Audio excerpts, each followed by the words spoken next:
Avete presente quando pensate che un videogioco vi abbia già dato tutto e poi arriva il seguito e vi fa a pezzi, vi ricompone e vi fa capire che non avevate visto niente? Ecco, The Last of Us Parte 2 non è un sequel, è un'esperienza emotiva che ti scava dentro.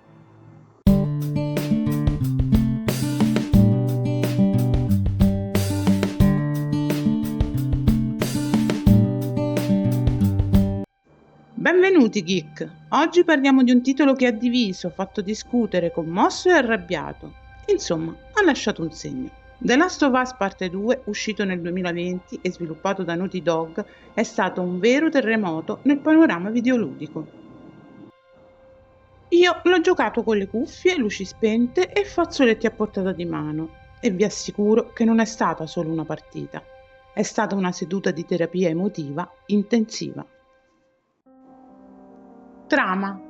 No spoiler. Allora, tranquilli, niente spoiler assassini qui. La storia riprende alcuni anni dopo le vicende del primo gioco. Ellie è cresciuta, Joel è con lei e vivono in una comunità che sembra aver trovato un fragile equilibrio dopo l'apocalisse. Ovviamente, trattandosi di The Last of Us, sapete già che questo equilibrio dura quanto un video su TikTok. Pochissimo.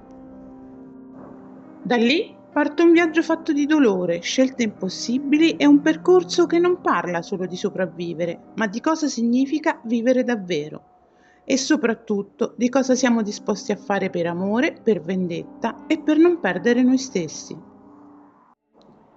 Personaggi principali. Quando si parla di The Last of Us Parte 2 non si può prescindere dai suoi personaggi. Non sono semplici figure poligonali, ma esseri umani complessi, imperfetti, capaci di dividere il pubblico proprio perché sembrano vivi. Amarli o odiarli è quasi inevitabile, e in questo capitolo più che mai ci si ritrova a fare i conti con scelte morali pesanti, spesso scomode, che lasciano il giocatore a chiedersi: io cosa avrei fatto al posto loro? Partiamo da Ellie Williams. L'abbiamo conosciuta a soli 14 anni nel primo gioco. Una ragazzina sarcastica, piena di battute, che portava una scintilla di speranza in un mondo ormai allo sbando. In parte 2 la ritroviamo a 19 anni. È cresciuta, è diventata più dura, più chiusa e in lei aleggia un senso di rabbia e dolore che hanno preso il posto dell'umorismo di un tempo. La sua relazione con Dina è uno degli elementi emotivi più potenti della sua storia, ma soprattutto Ellie deve confrontarsi con il peso delle scelte passate e con il rapporto spezzato con Joel, che non sarà mai più lo stesso. Una protagonista che evolve in modo radicale e che ci costringe ad affrontare il lato più oscuro della vendetta. Ashley Johnson è tornata ad interpretarla, mentre in italiano è doppiata sempre da Gea Riva. Poi c'è Abigail Abby Anderson. Il suo arrivo è stato controverso. Per molti è stata subito l'antagonista, ma in realtà The Last of Us Parte 2 la mette sullo stesso piano di Ellie, rendendola una vera e propria seconda protagonista. Abby è forte, determinata e segnata da un passato che l'ha trasformata tanto quanto il mondo intorno a lei. La sua storia ci obbliga a guardare l'altro lato della medaglia, a capire che ogni vendetta porta con sé una catena infinita di dolore. La sua umanità emerge soprattutto nel rapporto con Lev, che diventa per lei ciò che Ellie era stata per Joel, un legame capace di cambiarle la vita. È interpretata da Laura Bailey e doppiata in italiano da Francesca Bielli. Ed eccoci a Joel Miller, il protagonista del primo capitolo. L'uomo che ci ha spezzato il cuore all'inizio della saga con la morte di sua figlia Sara. Per Ellie è stato una guida, una figura paterna, ma anche un uomo capace di scelte terribilmente egoistiche, come quella che ha compiuto nell'ospedale delle luci alla fine del primo gioco. In parte 2 lo ritroviamo più anziano, segnato dal tempo e soprattutto dal peso di quelle verità che ha confessato a Ellie. La loro relazione complicata resta uno degli elementi più intensi e discussi dell'intera serie. Troy Baker è tornato ad impersonarlo, mentre in italiano la voce è sempre quella di Lorenzo Scattorin. Accanto a lui c'è suo fratello Tommy Miller, un personaggio secondario nel primo capitolo che in parte 2 acquista molto più spazio. Tommy è mosso dagli stessi sentimenti di Joel, affetto per Ellie ma anche sete di vendetta. È un uomo che conosce il dolore della perdita e che, a differenza del fratello, riesce a incanalare la sua rabbia in modo diverso, ma non per questo meno pericoloso. Una figura che evolve, diventando sempre più complessa e meno idealizzata di quanto potessimo immaginare. È interpretato da Jeffrey Pierce e da Gabriele Marchingillo in italiano, come in parte 1. Passiamo a Dina. È la compagna di Ellie, la persona che riesce a darle un briciolo di leggerezza e di stabilità in un mondo che non conosce tregua. Attraverso Dina vediamo non solo una relazione queer rappresentata con naturalezza e sensibilità, ma anche il conflitto tra l'amore e la paura costante di perdere chi si ama. Il suo legame con Ellie è il cuore pulsante di alcune delle sequenze più umane e toccanti del gioco. Dina ha il volto e la voce di Shannon Woodward e in italiano è doppiata da Beatrice Caggiula, che in parte 1 dava voce a Tess. E poi c'è Jesse, ex fidanzato di Dina, grande amico di Ellie. Jesse è uno di quei personaggi che, pur non avendo lo stesso spazio dei protagonisti, si fa ricordare per la sua lealtà, il suo coraggio e la sua capacità di mettere sempre i propri amici al primo posto. È uno di quei pilastri silenziosi che fanno la differenza, soprattutto nei momenti più disperati. Interpretato da Steven A. Chang e doppiato da Mattia Bressan in italiano. Arriviamo ora a Lev, uno dei personaggi più importanti e significativi introdotti in questo capitolo. Lev è un giovane dei Serafiti, un gruppo estremista che detta regole ferree e violente. Ma lui sceglie di ribellarsi, di seguire la propria identità e il proprio cuore. Il suo percorso di crescita è tanto delicato quanto potente ed è attraverso gli occhi di Abby che vediamo la sua importanza. Lev rappresenta la speranza di un futuro diverso, la possibilità di rompere il ciclo di odio che sembra intrappolare tutti. Impersonato da Ian Alexander e interpretato dalla voce di Annalisa Longo in italiano. Infine Yara, la sorella maggiore di Lev, un personaggio forte, coraggioso e pronto a sacrificarsi per il fratello. La sua presenza è fondamentale per capire quanto la famiglia, in qualunque forma, resti un tema centrale in The Last of Us. Possiede il volto e la voce di Victoria Grace e in italiano è doppiata da Martina Tamburello. E questi sono i personaggi principali, non eroi senza macchia e senza paura, ma esseri umani fatti di luce e di ombre, di errori e di amore. Ed è proprio questa loro complessità a rendere The Last of Us Parte 2 un'opera che va oltre il semplice videogioco. Una storia capace di colpirti nello stomaco e di restare con te molto molto a lungo. Personaggi secondari. E se i protagonisti reggono il cuore narrativo del gioco, i personaggi secondari sono tutt'altro che semplici comparse. Ognuno di loro lascia un'impronta forte, a volte dolorosa, a volte più sfumata, ma sempre significativa nel viaggio dei protagonisti. Owen, ex fidanzato di Abby, è un ragazzo scanzonato e dal carattere solare, molto diverso dall'ossessione che divora la protagonista. Ex membro delle Luci, abbandona l'ideale della vendetta per inseguire un sogno, fuggire lontano da guerre e fazioni verso un futuro migliore. È una figura divisa tra amore, rimpianto e il desiderio di lasciarsi tutto alle spalle. In originale è interpretato da Patrick Fugit, in italiano da Alessandro Zurla. Mel è una giovane dottoressa, ex allieva del padre di Abby, Jerry Anderson. È la fidanzata di Owen, ma il rapporto tra loro viene logorato dai segreti e dalle tensioni del gruppo. Come medico dimostra sangue freddo e competenza, ed è lei a compiere un gesto cruciale salvando una vita in una situazione disperata. Nonostante la sua determinazione, resta un personaggio fragile, continuamente diviso tra sentimenti personali e drammi collettivi. Interpretata da Ashley Birch e in italiano da Katia Sorrentino. Manny è il migliore amico e compagno di stanza di Abby. Ironico, diretto e sempre pronto a una battuta. Rappresenta il lato cameratesco della milizia, ma dietro la facciata allegra nasconde un uomo segnato da violenza e perdita. Anche lui proviene dalle Luci e il suo destino, come quello di tanti altri, finisce per intrecciarsi inesorabilmente con le scelte di Abby. Interpretato da Alejandro Edda, il doppiaggio italiano è di Diego Baldoin. Isaac è il leader carismatico e spietato del WLF. Stratega freddo e disposto a qualsiasi sacrificio per vincere la guerra contro i Serafiti.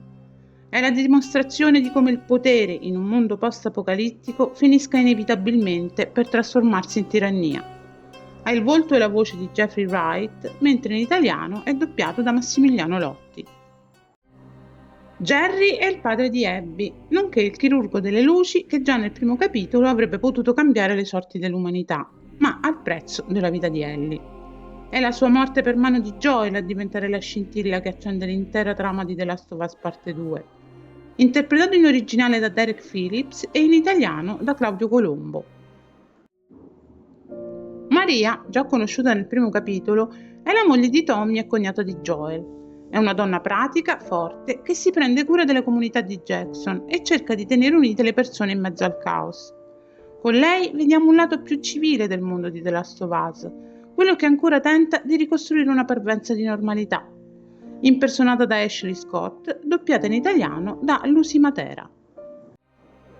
Marlene, leader delle luci e figura chiave del primo gioco, compare in un flashback di The Last of Us Parte 2 rivelando ancora una volta quanto fosse combattuta tra il desiderio di salvare l'umanità e il peso delle sue scelte.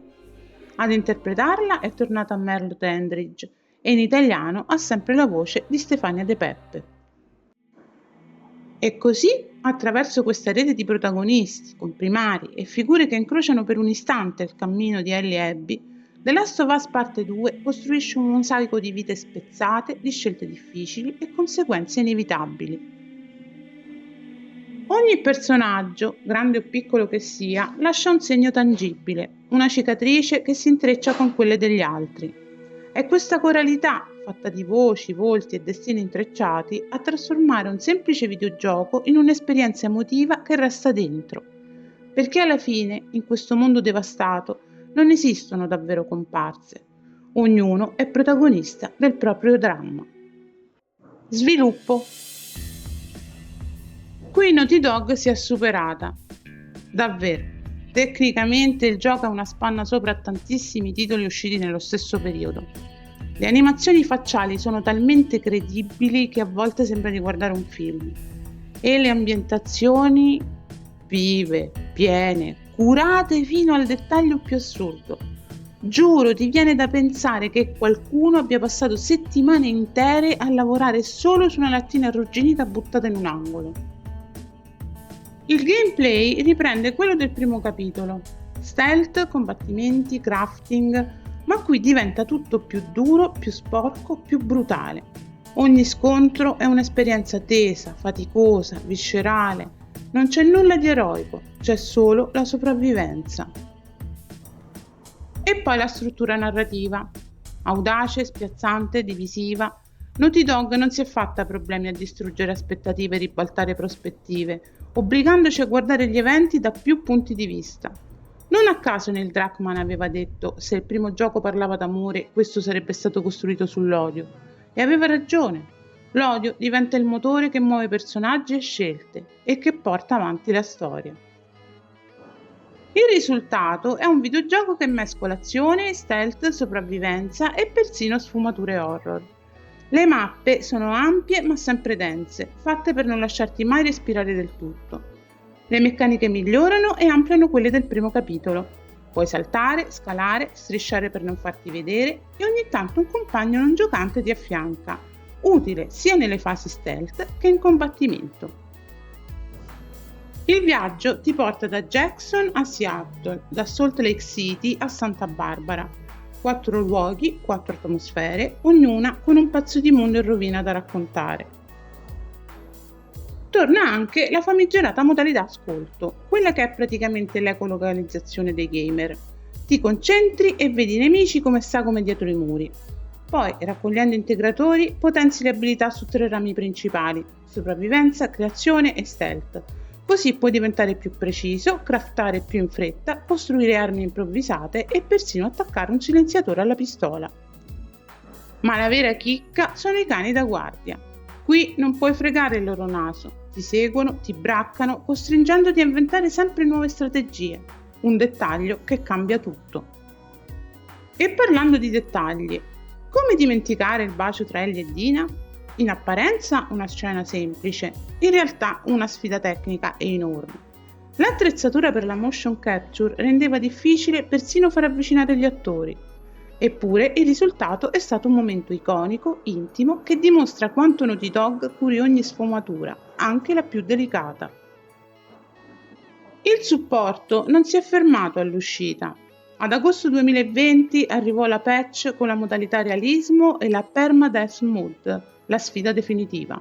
Finire il gioco senza mai morire. Se sbagli, ricominci da capo. Una follia, ma una follia bellissima.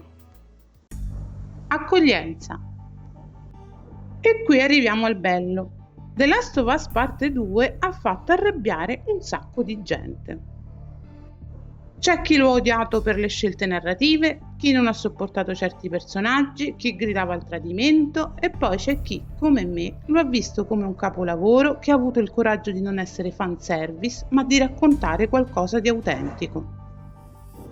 Nonostante un'accoglienza trionfale da parte della critica specializzata, il gioco si è trovato subito al centro di un fenomeno che purtroppo conosciamo bene, il review bombing. Già dal primo giorno migliaia di giocatori hanno lasciato recensioni negative a raffica, spesso non tanto per la qualità del titolo, ma per contestarne le scelte narrative, la caratterizzazione dei personaggi e persino l'inclusione di tematiche LGBT.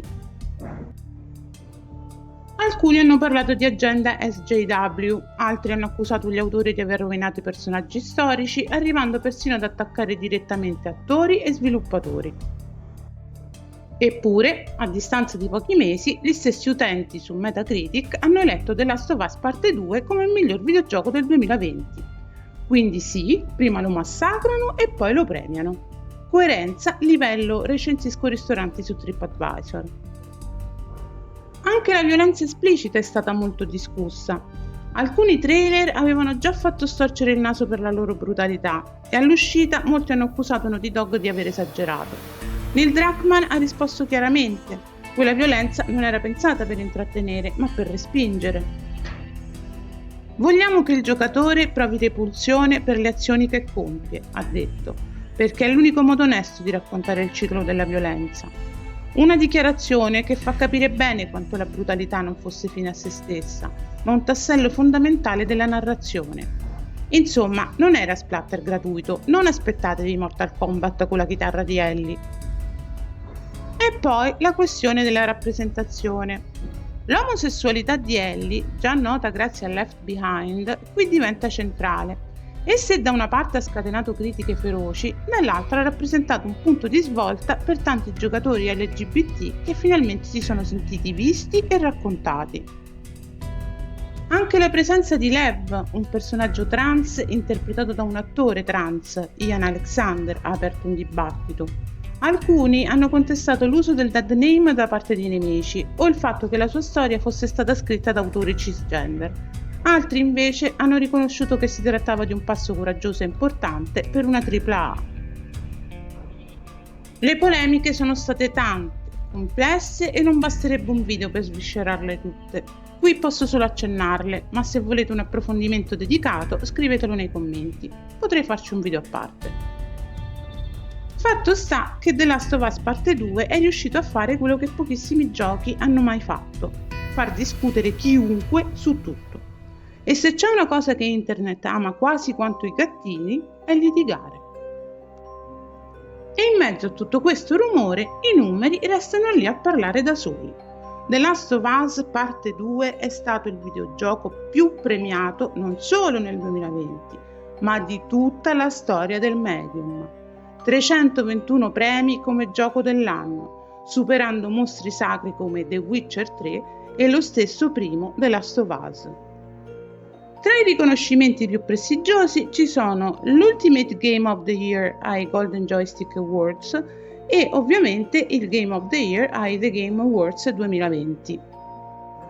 Insomma, amato o odiato, si è scolpito nell'Olimpo videoludico. ma soprattutto ha lasciato dietro di sé un dibattito che ancora oggi divide la community.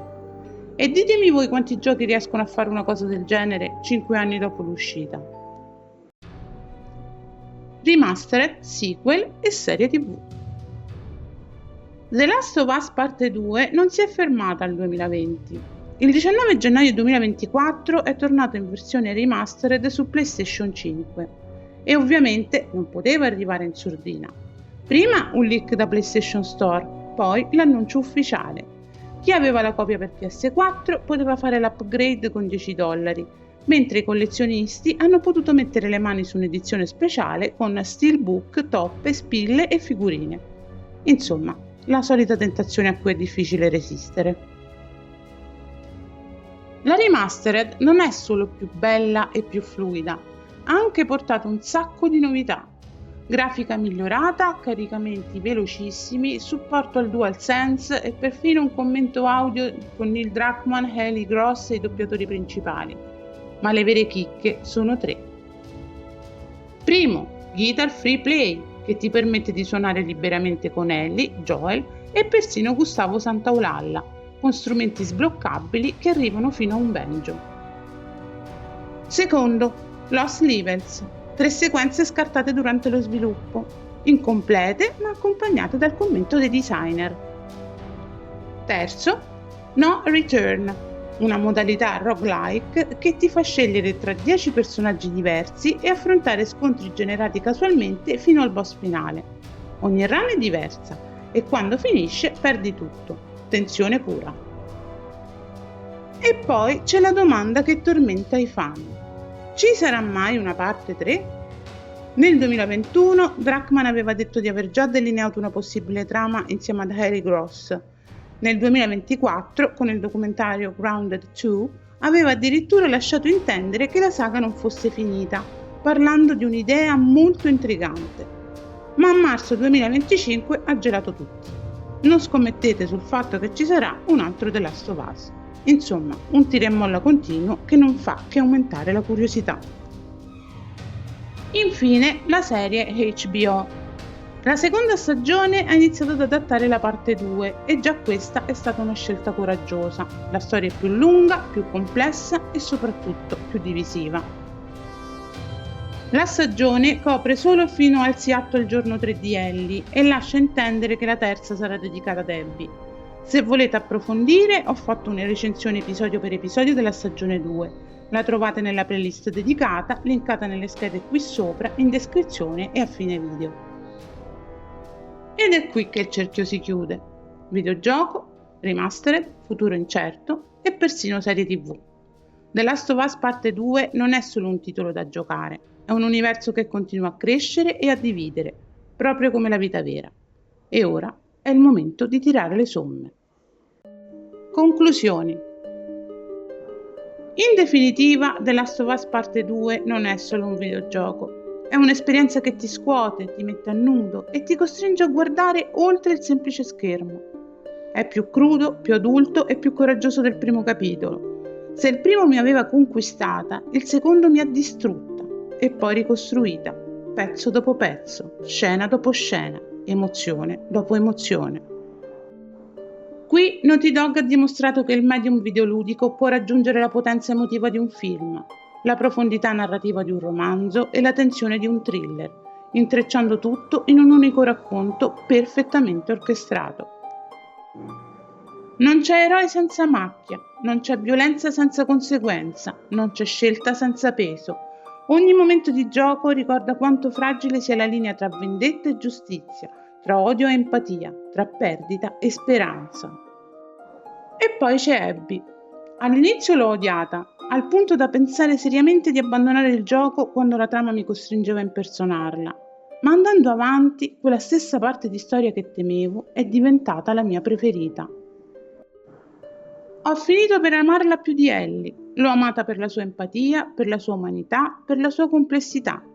In lei ho ritrovato le stesse contraddizioni che avevo già visto in Joel, la capacità di una spietatezza feroce, ma anche la fragilità e la tenerezza di chi, davanti a una persona da proteggere, lascia cadere ogni corazza. The Last of Us Parte 2 è un capolavoro assoluto perché ha avuto il coraggio di raccontare una storia scomoda, di mostrarci il lato più umano e imperfetto dei suoi personaggi e di alzare l'asticella dello storytelling videoludico fino a trasformarlo in qualcosa che va oltre il concetto stesso di videogioco. È uno di quei titoli che cambiano il modo in cui guardi il medium, che ti lasciano interrogativi e sentimenti contrastanti e che ti fanno capire che il videogioco può essere arte, canovaccio di emozioni e specchio dell'animo umano, tutto in uno. E quando arrivano i titoli di coda, resta quel vuoto che conosciamo bene, lo stesso che ti lascia il finale di una serie che hai amato, quando capisci che i personaggi con cui hai vissuto non ci sono più e ti ritrovi a fissare lo schermo pensando e adesso io ne voglio ancora. Puoi amarlo o odiarlo, ma non puoi ignorarlo. Ed è questo il segno dei capolavori. Non finiscono quando li completi, ma continuano a vivere dentro di te.